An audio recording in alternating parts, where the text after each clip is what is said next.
Professor doctor Jameel Ahmad पाल, पंजाबी जुबान दे सच्चे ते सुच्चे सेवक। पंजाबी दे विच उन्हां ने ड्रामे तो वख हर खेतर विच लिखिया ते नामना खटी, भावें वो कहानी का खेतर होवे, नावल, नावलट, तनकीद, खोज परख, मजमून नगारी, कॉलम नगारी होवे। परचाकारी दे विच सवेर इंटरनैशनल ते रोज़वार लोकाई राही पंजाबी अदब की सेवा विच जुटे हुए ने। लहंदे पंजाब अंदर कहानी दे वधा विच सवेर इंटरनैशनल दा किरदार बहुत भरवा रहा है।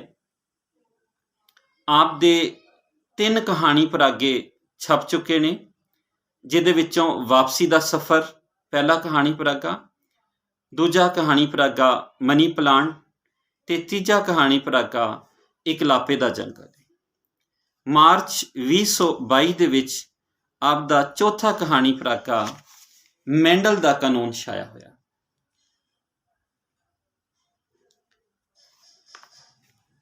मैंडल का कानून कहानी परागा आप दा चौथा कहानी परागा है जो लहंदे पंजाब विच छापे चढ़िया। कहानी दे हवाले नाल आप दी तखलीक नूं एक सनद मनिया जाता है। चढ़दे पंजाब अंदर इकलापे का जंगल ते तलाक कहानी परागा गुरमुखी विच छाया हो चुकिया है। इस कहानी परागे दे विच 12 कहानियां ने। पहली कहानी हिनापा बांग्लादेश के पस मंजर ते है। बांग्लादेश दे विच प्रोफैसर डॉक्टर जमील अहमद पाल होरां ने अपनी हयाती का कुछ वेला बिताया है ते उत्थे किवें दे हालात सन ते वो लोग अपनी जुबान नाल किन्ने मुखलस सन उस नूं मौजू बनाया है। ते पंजाब दे रहन हिनापा कहानी दे विच बंगाल दे वासी लोकां दी गल है ते बंगाल वसदे उन्हां पंजाबियां दी भी गल है जिहड़े उत्थे अपना जीवन बतीत रहे सन। बंगाली ते पंजाबी इकट्ठे वसदे पे सन ते बंगाली अपनी जुबान नाल अपने वसेब नाल बहुते मुखलस सन या पंजाबियां वांग सन। इस कहानी राही बयान किया गया है। बंगालियां दे घर बालां नाल सफ़ा नंबर 19 तो कुछ 17 तुहाडे नाल साझियां कीतियां जा रही ने। बंगालियां दे घर बालां नाल ते बंगाल दे छप्पड़ मच्छियां नाल भरे रहंदे सन। जाल पा के मच्छियां फड़ना किन्ना स्वादी काम सी ते पंजाबी मुंडे लई उदों भी स्वादी काम सी मच्छियां फड़दे वेखना। जाल वाला जाल नूं खिलार के पानी विच सुੱਟदा, फिर 1-2 मिनट उड़ीकदा, फिर थोड़ा थोड़ा करके जाल नूं बाहर खिंचदा। जाल मच्छियां नाल भरिया होया निकलदा। वन सवनियां मच्छियां फड़कदियां बाहर आउंदियां, कुछ निक्कियां कुछ वड्डियां, 1-2 झींगे भी होंदे। कदी कदाई कोई डड्डू भी हुंदा जो फुदक के नस जांदा। कदी कोई कछवा भी। मच्छियां इंज फड़कदियां जिवें कोई वतना तो दूर जाके कोई वतन की याद विच फड़कदा है।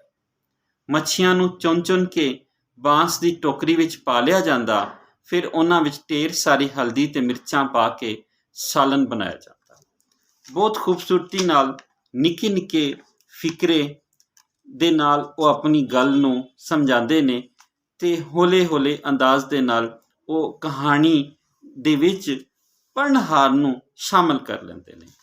दूसरी कहानी सी पैक दे फायदे ने, जिहड़ी छोटे लैवल तो देश के लैवल ते फिर इंटरनैशनल लैवल तक जा पड़ती है।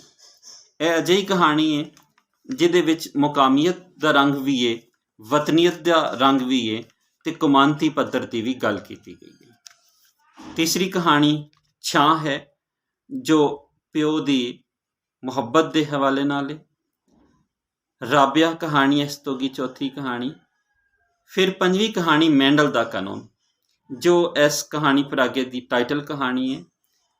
6वीं कहानी बोटी, 7वीं गां 8ਵੀਂ ਕਹਾਣੀ ਉਧਾਰਾ, 9ਵੀਂ ਕਹਾਣੀ ਗਾਂ।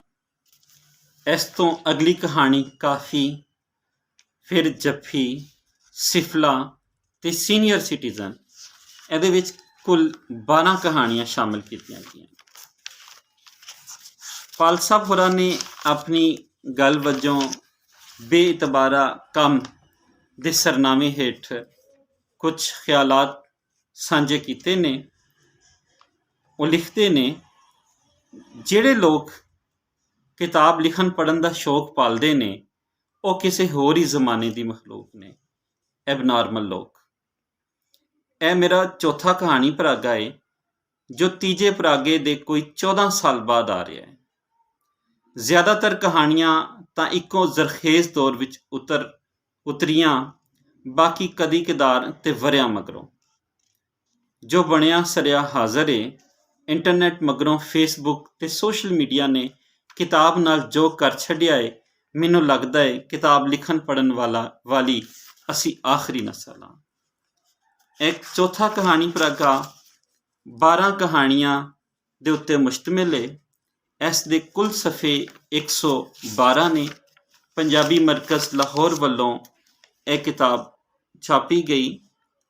ਮਾਰਚ 2022 ਦੇ ਵਿੱਚ ਇਹਦਾ ਮੁੱਲ ਹੈ 300 ਰੁਪਏ। ਮੈਂਡਲ ਦਾ ਕਾਨੂੰਨ, ਪੰਜਾਬੀ ਮਰਕਜ਼ ਲਾਹੌਰ ਤੇ ਅਜ਼ੀਜ਼ ਮੰਜ਼ਲ 129 ਹਮਜ਼ਾ ਟਾਊਨ, 19ਵਾਂ kilometre Ferozepur road Lahore. Phone number 0300 490 5846 ਤੋਂ ਇਸ ਕਿਤਾਬ ਦੇ ਬਾਰੇ ਮਜ਼ੀਦ ਜਾਣਕਾਰੀ ਤੁਹਾਨੂੰ ਮਿਲ ਸਕਦੀ। ਚੰਗੀ ਕਹਾਣੀ ਪੜ੍ਹਨ ਵਾਲਿਆਂ ਵਾਸਤੇ ਇੱਕ ਵਧੀਆ ਤੋਹਫਾ ਹੈ। ਮੈਂਡਲ ਦਾ ਕਾਨੂੰਨ ਲਾਜ਼ਮੀ ਇਹ ਕਹਾਣੀ ਪਰਾਗਾ ਉਹਨਾਂ ਪੰਜਾਬੀ ਪੜ੍ਹਨਹਾਰਾਂ ਨੂੰ ਪੜ੍ਹਨਾ ਚਾਹੀਦਾ ਹੈ ਜੋ ਪੰਜਾਬੀ ਫਿਕਸ਼ਨ ਨੂੰ ਸਮਝਣਾ ਚਾਹੁੰਦੇ ਨੇ, ਪੰਜਾਬੀ ਫਿਕਸ਼ਨ ਵਾਸਤੇ ਕੁਝ ਕਰਨਾ ਚਾਹੁੰਦੇ ਨੇ।